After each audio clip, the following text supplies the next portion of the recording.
ప్రభు శిలువలో పలికిన ఏడో మాట చూద్దాం. లోకా సువార్త 23 అధ్యాయం 46 వచనం.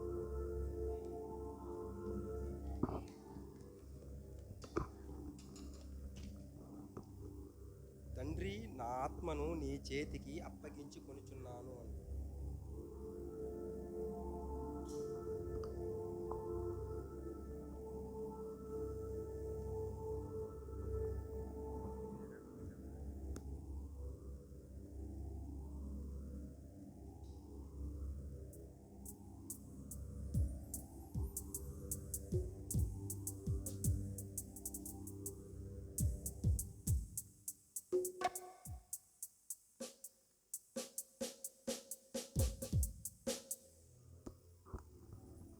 అప్పుడు యేసు గొప్ప శబ్దముతో కేక వేసి, తండ్రి, నీ చేతికి నా ఆత్మను అప్పగించుకొనుచున్నాను అంటాడు.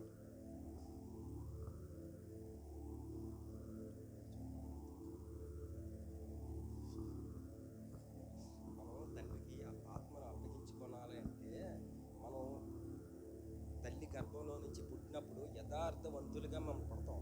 అంటే మనకి తప్పు ఏది తెలియదు.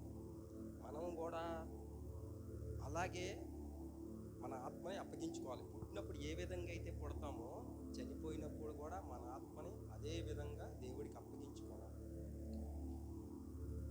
రెండవది,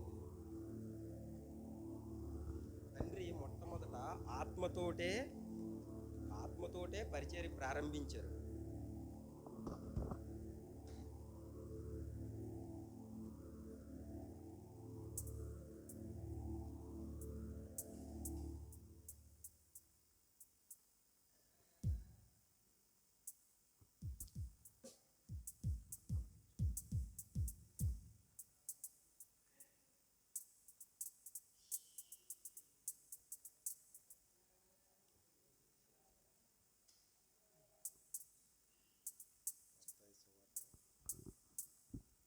మత్తయి సువార్త 5వ అధ్యాయం 2-3 వచనాల్లో ఉంటుంది. అప్పుడు ఆయన నోరు తెరచి ఇలాగు సెలవిచ్చి బోధించెను, ఆత్మ విషయమై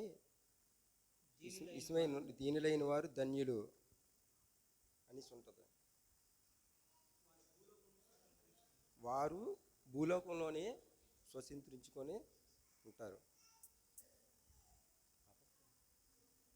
ఈ మాటలో దేవుడు దీవించుంటారు.